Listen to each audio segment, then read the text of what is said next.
चींटी और हाथी की कहानी। एक बार की बात है, एक हरे भरे जंगल में एक चींटी और एक हाथी रहते थे। उनके आकार में भारी अंतर के कारण वे संभवतः दोस्त नहीं थे, लेकिन उनके बीच एक विशेष बंधन था। एंडी नाम की चींटी छोटी थी, लेकिन दृढ़ निश्चयी थी। वह हमेशा व्यस्त रहता था, इधर उधर भागता रहता था, भोजन इकट्ठा करता था और अपनी छोटी चींटियों की पहाड़ी बनाता था।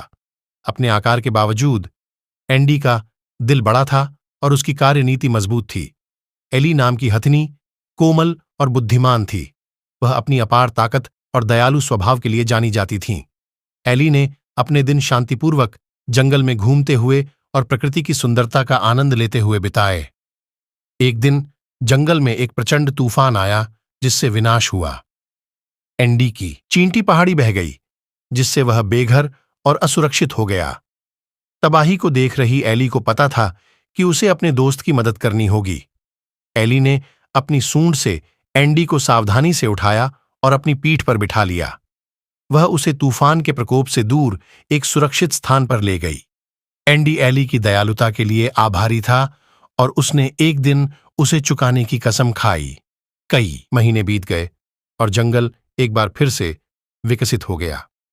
एंडी ने अपने वचन के प्रति सच्चे रहते हुए अपना आभार प्रकट करने के लिए एक योजना तैयार की।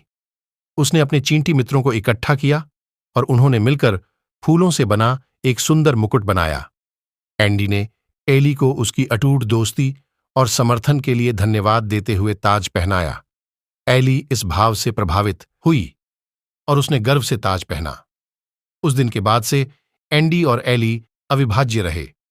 उन्होंने जंगल के जानवरों को दोस्ती, दयालुता और आकार या अंतर की परवाह किए बिना एक दूसरे की मदद करने का महत्व सिखाया।